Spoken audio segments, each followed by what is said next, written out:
France में आपको appointment भी मिल रही है, वीज़ा भी मिल रहा है। मेन गोल जो है ना मोस्टली आजकल, अब मैं क्या ही झूठ बोलूँ, मेन गोल जो है वो पाकिस्तान से निकलना है और निकलना है और वापस नहीं जाना है। इसका वीज़ा रेशो 95 to 96% था लास्ट ईयर। तो जितनी भी वीज़ा स्टूडेंट वीज़ास मतलब एप्लीकेशन सबमिट होती हैं तो मैंने कभी रिजेक्शन नहीं अप्लाई करते हो तो एक वेबसाइट है कैंपस फ्रांस पे, आप अपने प्रोग्राम सर्च करते हो कौन कौन से प्रोग्राम आपके इंग्लिश टॉट अपॉइंटमेंट मिलती है। अपॉइंटमेंट जिस दिन भी आपकी हो उस दिन आपने अपने सारे डॉक्यूमेंट सबमिट कराने और हफ्ते 2 हफ्ते के अंदर अंदर मैक्सिमम 10 दिन के अंदर आपका वीज़ा लग जाता है। समटाइम्स 24 घंटे के अंदर भी वीज़ा लग जाता है। के अंदर विद इन फ्यू टाइम के अंदर आप वहाँ पर पहुँच जाते हैं और 3 से 4 लाख रुपया सिर्फ आपका लगता है फ्रांस के ऊपर। अस्सलाम वालेकुम दोस्तों, उम्मीद है कि आप तमाम दोस्त खैरियत से होंगे और ठीक ठाक हो गए। पाकिस्तान और दुनिया भर से जहाँ किसी भी देख रहे हैं भाई, मैं हूँ आपका होस्ट अदील जमील ग्लोबल और आप देख रहे हैं हमारा फेसबुक पेज, यूट्यूब चैनल, उसके बाद ट्विटर है, उसके बाद इंस्टाग्राम है, सभी कुछ आप देख रहे हैं। आज हमारे साथ मौजूद हैं इलियास नगरी भाई और आज इस वीडियो के अंदर हम आप दोस्तों को बताने वाले हैं कि अगर जितने भी दोस्त हमारे स्टडी बेस के ऊपर मास्टर करने के लिए यूरोप जाना चाहते हैं तो वो कौन सा कंट्री है जिसकी वीज़ा रेशो बहुत कमाल की है। आइए आज जानते हैं इलियास भाई से, यही बताएंगे आपको अपनी इस वीडियो के अंदर और आप देखेंगे। और वो दोस्त जो अप्लाई करना चाहते हैं इस वीडियो को फिल फॉर देख के अप्लाई करने के लिए रेडी रहें भाई। जी इलियास, वंस अगेन आपका बहुत शुक्रिया। आपने टू द पॉइंट हमारे देखने वालों को ये बात बतानी है कि भाई फ्रांस की वीज़ा रेशो क्या है और कैसे स्टूडेंट्स अप्लाई कर सकते हैं, कितना एक्सपेंस है और घर वहाँ पे कैसे ढूंढेंगे। ये सारी वो मेन बातें जो बच्चों को स्टूडेंट्स को नहीं पता, आप ज़रा उनकी खिदमत में हाजिर कीजिए। जो हुक्म आपका। First of all thank you so much for having me.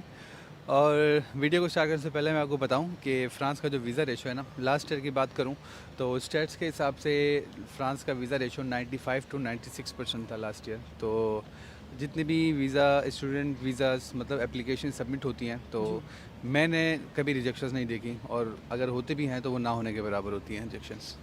ज़बरदस्त, माशाल्लाह, क्या बात है। यानी कि आप अगर फ्रांस का स्टडी वीज़ा मास्टर करने के लिए, ग्रेजुएशन नहीं मास्टर करने के लिए अप्लाई करते हैं भाई, 98% वीज़ा रेशो है। अच्छा, अब ये बताएं वीज़ा रेशो तो इतनी है तो इसका प्रोसेस क्या है? प्रोसेस जो है वो आप मास्टर्स के लिए भी कर सकते हो, बैचलर्स के लिए भी कर सकते हो, लेकिन हम बैचलर्स को इतना इतना फोकस नहीं करते हैं। वो इसलिए कि फ़्रांस में जो है ना इंग्लिश टॉट प्रोग्राम्स बैचलर्स के लिए बहुत कम है। तो हमने ऑलमोस्ट महीने की मेहनत के बाद जाके कुछ 6 से 7 प्रोग्राम्स हुए मुश्किल से मिले। तो फिर बैचलर्स के लिए आप ना ही समझे तो बेहतर है। और फ्रांस में मास्टर्स का प्रोसेस बहुत ईजी है, बहुत मुश्किल नहीं है और बहुत चीप भी है। तो वो इस तरह के जब आप पाकिस्तान से अप्लाई करते हो तो एक वेबसाइट है कैंपस फ्रांस पे, आप अपने प्रोग्राम सर्च करते हो कौन कौन से प्रोग्राम आपके इंग्लिश टॉट हैं और उन सब की रिक्वायरमेंट चेक करते हो। तो उसके लिए आप इतूदीज़ इन फ्रांस के पोर्टल पर आप साइन अप करते हो। साइन अप करके जो वहाँ की जो रिक्वायरमेंट्स हैं अपनी प्रोफाइल अपडेट करते हो, डॉक्यूमेंट्स अपलोड करते हो, CV, picture, recommendation, certification, degree, transcript, everything, passport size picture, passport, सब कुछ।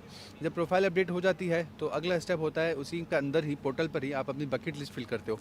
बकेट लिस्ट ऐसे फिल करते हो कि आपकी जो भी रिक्वायर्ड प्रोग्राम्स हैं आप पहले सर्च करते हो कि आप किन किन प्रोग्राम्स में अप्लाई कर सकते हो और वो भी इंग्लिश टॉट और उनकी रिक्वायरमेंट्स चेक करके। अगर आप रिक्वायरमेंट सारी पूरी करते हो तो आपने उनको बकेट में रखना है और मैक्सिमम आप 7 यूनिवर्सिटीज में 7 में अप्लाई कर सकते हो। फिर आपने सबके मोटिवेशंस लिखना है, यानी इतूदीज़ इन फ्रांस पर EF, इतूदीज़ इन फ्रांस को मैं शॉर्ट में EF ही कहता हूँ। तो उस पर EF के पोर्टल पर ही आपने जो है वो सारे प्रोग्राम्स के मोटिवेशन वहीं पर लिखना है। जी, मोटिवेशन लिख के जब प्रोफाइल आपकी ओके हो जाए, मोटिवेशन और कार्ट आपका ओके हो जाए, बकेट लिस्ट, आपने उसको सबमिट कर देना है। जैसे ही आप एप्लीकेशन सबमिट करते हो, अगर उसमें कोई एरर्स होते हैं तो वो चेक करते हैं और आपको कहते हैं कि यार ये एरर है, इसको करेक्ट करो। अगर कोई एरर नहीं है तो वो आपकी एप्लीकेशन थोड़ा टाइम लेती है और वो वैलिडेट हो जाती है। जैसे आपकी एप्लीकेशन वैलिडेट हो जाती है यानी एक्सेप्ट हो जाती है तो आपको एक मेल रिसीव होती है कि आप फ़लाँ फ़लाँ अकाउंट में पेमेंट करें। जैसे कि मैं हूँ इलियास, तो मुझे पेमेंट करनी होगी। अगर आप पाकिस्तान में कराची, लाहौर, इस्लामाबाद या जहाँ से भी कर रहे हो तो वहाँ उनका अकाउंट होता है, अलायंस फॉन्से कराची, लाहौर या इस्लामाबाद। तो उनका अकाउंट, सब चीज़ें उन्होंने डिटेल सब दी होती है। आपने उस पर जो है ना वो 30,000 पाकिस्तानी रुपीज़ की आपने एक पेमेंट करनी है और उसका स्क्रीनशॉट लेना या PDF बना के आपने जो है वो उसमें अटैच कर देना। ठीक है। उसमें फिर उसके डिस्क्रिप्शन में मेंशन करना है आपका अपना EF पोर्टल का अकाउंट नंबर या जो आपका रजिस्ट्रेशन नंबर होता है वो मेंशन करके आपने उनको फिर मेल करनी है कि आप जो है ना फ़ीस पे कर चुके हो, साथ में रसीट आपने अटैच करना है। ज़बरदस्त। इसके बाद आपकी एप्लीकेशन हो जाती है एक्सेप्ट। फिर अगला प्रोसेस जो होता है वो आपका होता है एडमिशन का। जैसे आपका फिर एडमिशन हो गया, एडमिशन होने से पहले वैलिडेशन के बाद जो है वो आपका जो है इंटरव्यू होता है, एप्लीकेशन एक्सेप्ट हो जाती है तो इंटरव्यू होता है। इंटरव्यू बहुत बेसिक होता है, मतलब क्यों जाना चाहते हो, क्या है, क्यों कोर्स क्यों लिया ये वाला, और इस तरह के मतलब पहले क्या पढ़ा है, तो इंटरव्यू होता है आपका। तो ये इंटरव्यू ऑनलाइन ही होगा? नहीं, जाना पड़ता है या एम्बेसी ऑनलाइन। में? हाँ, ऑनलाइन ऑनलाइन होता है interview. I am not sure online भी होता है या फिजिकल भी होता है, इसका मैं श्योर नहीं हूँ। जितना मुझे याद आ रहा है कि ऑनलाइन होता है। तो इसके बाद फिर होता ये है कि जो इंटरव्यू के बाद जिस यूनिवर्सिटीज़ में 7 यूनिवर्सिटीज़ में आपने अगर अप्लाई किया है तो 7 में से वो पोर्टल जो है ना वो यूनिवर्सिटीज़ को आपकी एप्लीकेशन सेंड करता है। जिन जिन यूनिवर्सिटीज़ में आपने अप्लाई किया है, अगर उनमें से जिसने आपको एक्सेप्ट करना हो वो आपको एक्सेप्ट करते हैं, तो आपको ऑफ़र लेटर आपका आ जाता है, यानी आपका एडमिशन हो गया। फ्रांस में सबसे इंपॉर्टेंट और सबसे मुश्किल काम जो है ना वो एडमिशन सिक्योर करना है। अगर आपका एडमिशन सिक्योर हो जाता है तो समझो कि 50% काम जो है वो आपका हो चुका है। जैसे आपका एडमिशन हो जाता है, अगला स्टेप आपने वीज़ा फाइल की प्रिपरेशन स्टार्ट करनी है, अपनी बैंक स्टेटमेंट और दूसरी चीज़ें। उसके साथ जैसे आपकी फ़ाइल प्रिपेयर हो जाती है, आपको लगता है कि हाँ अब आप वीज़ा फाइल कर सकते हो, डॉक्यूमेंट्स आपके ओके हैं, तो आपने AEG के थ्रू, AEG फ्रांस जिस तरह BLS इटली के लिए, उसी तरह AEG पे आप फ्रांस के अपॉइंटमेंट ले सकते हो, कोई सी भी अपॉइंटमेंट ले सकते हो। तो आपने student visa appointment, long term visa की अपॉइंटमेंट लेनी है, तो फिर वो अपॉइंटमेंट लेनी है। जबकि भी आप मतलब कैंपस फ्रांस पे 30,000 पाकिस्तानी रुपीज़ आपके लगते हैं, AEG पर आपके अपॉइंटमेंट के कुछ 2500 रुपये लगते हैं पाकिस्तानी रुपीज़, सिर्फ 25? सिर्फ 2500 रुपये पाकिस्तानी रुपीज़। क्या बात तो उसके बाद आपको जब की भी अपॉइंटमेंट मिलती है, अपॉइंटमेंट जिस दिन भी आपकी हो उस दिन आपने अपने सारे डॉक्यूमेंट सबमिट कराने, और हफ्ते 2 हफ्ते के अंदर अंदर, मैक्सिमम 10 दिन के अंदर आपका वीज़ा लग जाता है। समटाइम्स 24 घंटे के अंदर भी वीज़ा लग जाता है। और यहाँ पर आपकी रिस्पेक्ट इतनी है ना, और आपकी बात की इतनी वैल्यू है कि अगर आप बहुत लेट हो गए वीज़ा फाइल करने के लिए, सितंबर 1 से आपकी क्लासेस स्टार्ट हैं और आपने अपॉइंटमेंट उनसे रिक्वेस्ट करी है सितंबर से पहले अगस्त में, और आपको लगता है कि अपॉइंटमेंट लेट आएगी या वीज़ा लेट आएगा, आपकी क्लासेस स्टार्ट हो जाएंगे, आप उनको ना स्क्रीनशॉट अटैच करते हो कि यार मेरी क्लासेस इससे हैं तो प्लीज़ मुझे जल्दी अपॉइंटमेंट दो, तो वो आपको 1-2 दिन के अंदर अंदर ही वो आपको अपॉइंटमेंट आपकी शेड्यूल करते हैं कि यार आपकी क्लासेस हैं, अब अपॉइंटमेंट ले लो हमसे। अपॉइंटमेंट जिस दिन हो फिर आप जल्दी से आपका फिर वो वीज़ा फाइल भी हो जाता है, फिर आपका वीज़ा भी जल्दी देते हैं कि यार इस बंदे की क्लासेस हैं, इसने क्लासेस लेनी है, तो ये सारा प्रोसेस होता है। ज़बरदस्त। तो दोस्तों देख लें भाई, फ़्रांस की तो क्या ही बात है। बहुत से स्टूडेंट्स हैं जिनको पाकिस्तान से ये नहीं पता कि भाई फ़्रांस आपकी 90 to 95% वीज़ा रेशो है, और हमारे ज़्यादातर स्टूडेंट्स का ये फोकस होता है कि हम यूके चले जाएं पढ़ने के लिए। लेकिन 90% मैंने स्टूडेंट्स ये देखे हैं जो यूके में जाते हैं, उनका ये फोकस है कि अब हम यहाँ पर अपने एक्सपेंस मैनेज नहीं कर सकते, तो अब हम किसी भी तरीके से यूके से यूरोप आ जाएँ और यहाँ आकर हम असाइलम कर लें।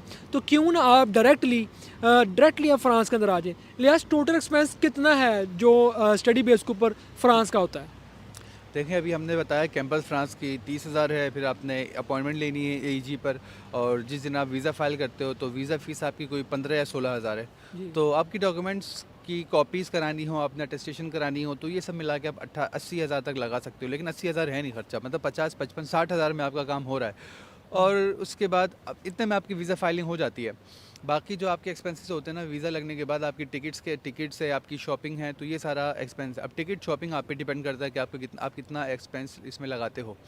तो इसके अलावा जो आपका मेन एक्सपेंस है ना वो आपकी यूनिवर्सिटीज़ की फ़ीस होती है। यहाँ पर स्कॉलरशिप नहीं होती फ्रांस में, होती है ना होने के बराबर, हम इतना इस पर फोकस नहीं करते। और तो मेन चीज़ है वो यूनिवर्सिटीज़ की फ़ीस होती है। अगर आप पब्लिक यूनिवर्सिटी में अप्लाई करते हो, आपकी प्रोफाइल अच्छी है, GPA अच्छी है आपकी, तो आप पब्लिक में अप्लाई करते हो, और पब्लिक यूनिवर्सिटी की जो फ़ीस होती है वो मिनिमम 250 यूरोज़ होती है। 250 यूरो? 250 यूरो पाकिस्तानी 75,000 भी नहीं बनते हैं। ठीक है।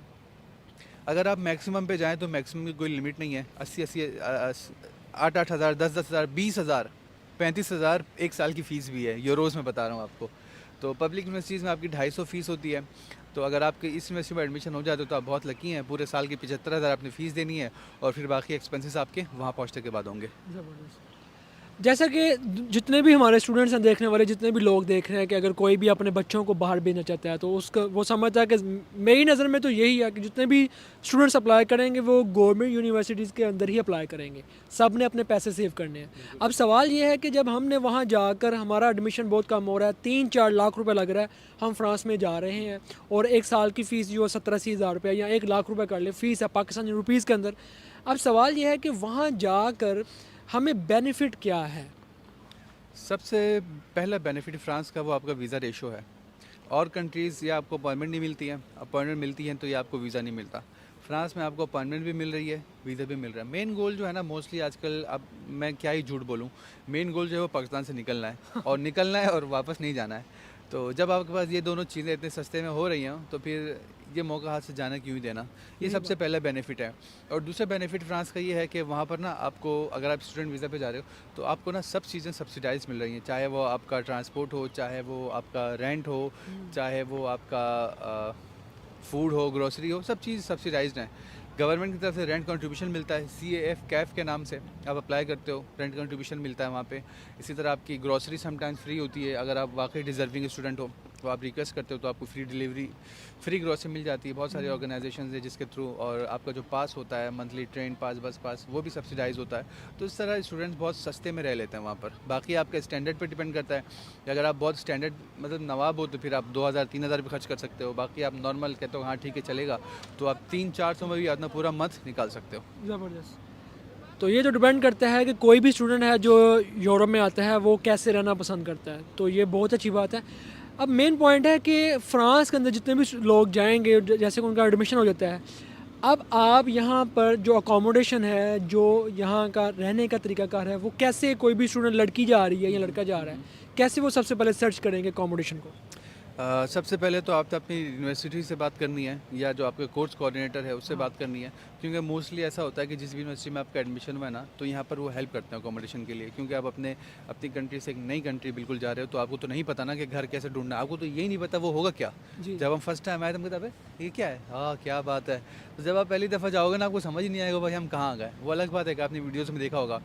तो आपकी यूनिवर्सिटी आपकी हेल्प करती है, आपके प्रोफेसर या कोऑर्डिनेटर्स आपकी हेल्प करते हैं, जैसे मेरी हेल्प की थी कोऑर्डिनेटर ने, ज़ाहिर है बहुत हेल्प सब करते चीज़ों में हेल्प की थी। उन्होंने मुझे लिंक भेजा था जस्ट कि आप ये रूम देख लो, इतना रेंट है, आपको ओके लगता है तो आप ये लिंक पे इस पे पेमेंट करो, रूम आपका हाँ, कंफर्म। ये चीज़। मैंने जस्ट उसकी पेमेंट की थी, एडवांस एक पे किया था और पहुंच के एक रेंट पे किया था, बाकी मुझे रूम मिल गया था। ज़बरदस्त। तो एक ऑप्शन ये होता है। और अगर आपको रूम नहीं मिल रहा और आपकी क्लासेस स्टार्ट हो रही हैं, वीज़ा लग गया है, तो आपने करना ये है कि वहाँ पास का कोई सस्ता सा होटल नहीं, हॉस्टल 15-20 यूरो पर नाइट के हिसाब से आपको मिल जाता है। तो हफ्ते का आप हॉस्टल बुक करो और यहाँ पहुँचो और फिर अपने जितने भी कनेक्शंस हैं उनके थ्रू घर ढूंढो। अगर आप ये भी नहीं कर सकते तो पहले ही इतने सारे ग्रुप्स हैं, Pakistani in France, Pakistani in Paris, Indians, Facebook desis, के ऊपर। फेसबुक, व्हाट्सएप ग्रुप्स हैं। चलो व्हाट्सएप तो बहुत आगे की बात है, फेसबुक ग्रुप्स हैं, desis in France, Indians in France, Pakistani in France. तो इनके थ्रू कहीं ना कहीं आपको कोई ना कोई बेड स्पेस मिल जाएगी। मिल जाती है। पहुँचो, बेड स्पेस आपको नहीं समझ आ रही, आप जगह चेंज करो, अपनी मर्ज़ी से अपना पसंद का घर देखो और वहाँ रहना स्टार्ट करो। शुरू के 2-3 महीने आपको कहानी नहीं समझ आ रही होती कि होगा क्या, कैसा होगा। तो पहले 2 महीने में मैं यही प्रेफर करता हूँ, सजेस्ट भी ये करता हूँ कि यार बंदा पहले वहाँ थोड़ा सा माहौल देखे, लोगों में ढले, कल्चर क्या है, लैंग्वेज पे फोकस करे, फिर उसके बाद आगे की चीज़ें जो हैं वो फिर डिस्कस कर सकते हैं। मुझे नहीं लगता कि इससे पहले किसी ने ये चीज़ वाज़िया की हो कि अब फ्रांस के अंदर विद इन फ्यू टाइम के अंदर आप वहाँ पर पहुँच जाते हैं और 3 से 4 लाख रुपया सिर्फ आपका लगता है फ्रांस के ऊपर, और आपको उसकी जो अपॉइंटमेंट है वो भी मिल जाती है, वीज़ा भी मिल जाता है, टिकट भी करवा लेते हैं, पहुँच जाते हैं, और वहाँ जाके घर कैसे ढूंढना है वो भी आपको बता दिया है। अभी मेन चीज़ ये है कि जो भी स्टूडेंट वहाँ पर जा रहा है, बेसिक हर एक का टारगेट ये होता है कि मैं अपने एक्सपेंस खुद ही मैनेज करूँ। काम वहाँ पर मिल जाता है ईजिली कि मुश्किल है? अगर आपको फ्रेंच लैंग्वेज आती है ना तो काम मिलना बहुत आसान है, मतलब काम बहुत है। अब फ्रांस जो है वो इतना बड़ा कंट्री है, इतनी बड़ी इकोनॉमी है, और काम ना मिलना तो मुझे तो नहीं समझ आता। तो काम आपको इजीली मिल जाता है। बस आपने ये करना है कि जब आप वहाँ पहुँचो, शुरू के 2 महीने जैसा भी हमने बात की, ख़ुद पे काम करना है, अपनी लैंग्वेज पे, कल्चर सीखने पे और चीज़ें कैसे हो रही है। जब आप नए कंट्री जाते हो तो मुश्किल होती है सर्वाइव करना। जैसे आप सेटल हो जाओ, आपको थोड़ी थोड़ी ज़बान भी आने लगे, तो फिर उसके बाद आप निकलो, काम वाम ढूंढो।